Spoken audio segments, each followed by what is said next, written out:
Hey.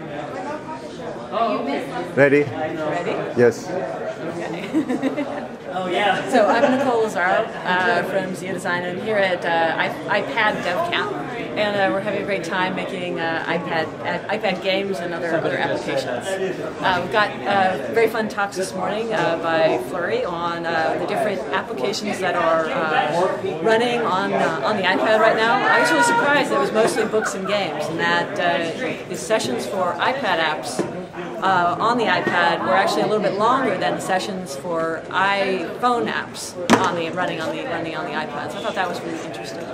Do you want to give us a demo?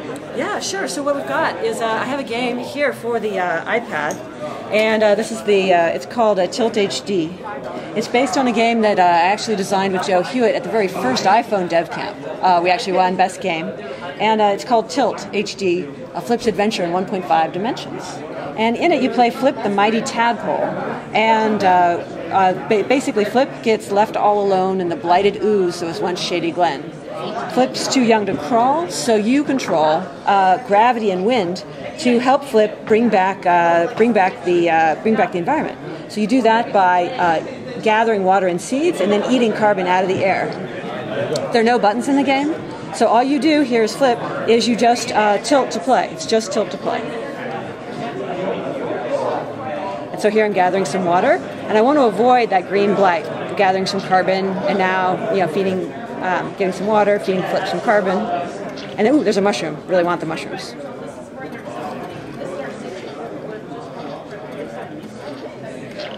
And so there are basically these are 12 scenes that you go through to save Shady Glen. Over 60 levels of gameplay. What is the age range for the? We're targeting 7 and up. It looks very much like a kid's game, but we're finding a lot of adults really get a kick out of it. And what's fun is that you can also control wind, but then any tilt point you earn is actually geocoded. So you go up to our global scoreboard, and instead of just a high scoreboard, you can actually push back the blight. We can clear the blight for the entire planet. So here we're playing in North America, so we're earning points for North America. And someone who buys the app in the App Store, say in China or Australia, will be then earning points for their continent.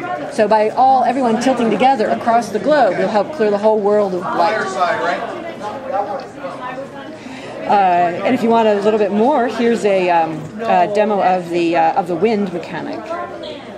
So here, Flip is a little bit later in the game, a little later scenes. We're now bringing back the meadows to control erosion. So Flip is going after tufts, and you can still tilt to move the character. But in this case now, we can actually also do a gentle half tilt to move the tufts. Here you can see they move over Flip like that, just with a little half tilt.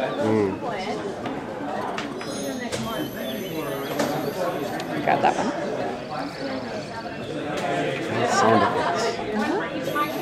And then the game gets quite. There are as I said, over 12 scenes. There are 12 scenes and 60 levels.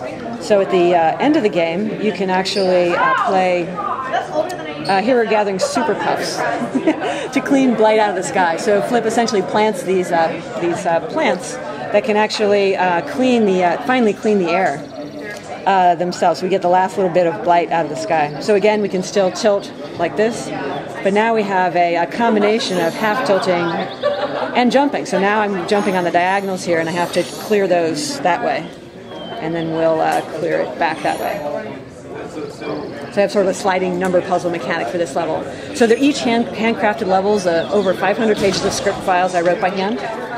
And as you succeed in the game, you actually, bring back Shady Glen.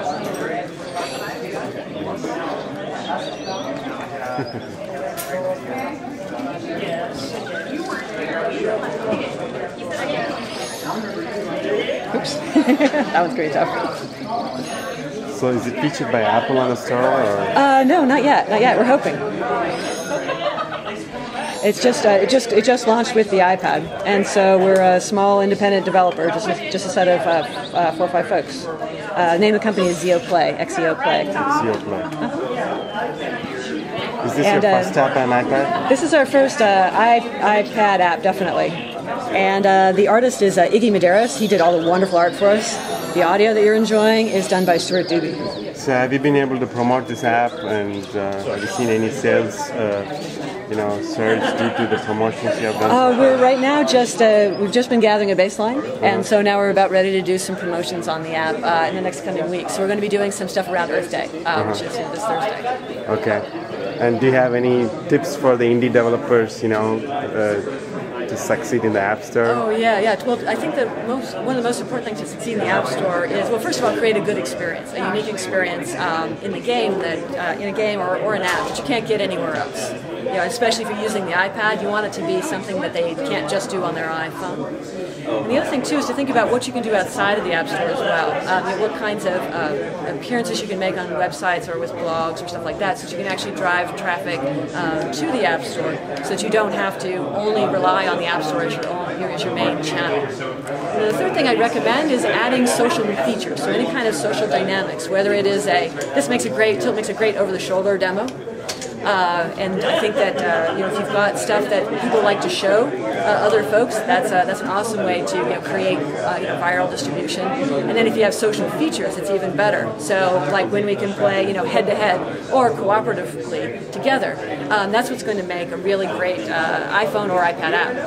And if you're doing games on the iPad, this is the first time that we've actually had a game board where you and I could sit across from each other and play, and then we'd still have eye contact. It's kind of like the 3D chessboard, in Star Wars Episode 4. It's like we now finally have this game that we can actually enjoy very socially. And so if you're designing a game for the iPad, I definitely would consider that as well, because those games are just going to be so much more fun. In the research that my company does, we've actually noticed is that the social interaction, the interaction between the people, has more emotion, a wide variety of emotions than games in that same game where you're playing in just two different rooms. And so anything you can do to create those social emotions going back between people is the best thing you can do for a game. Thank you. Yeah, you're welcome. You're welcome. It's great talking with you. And good luck.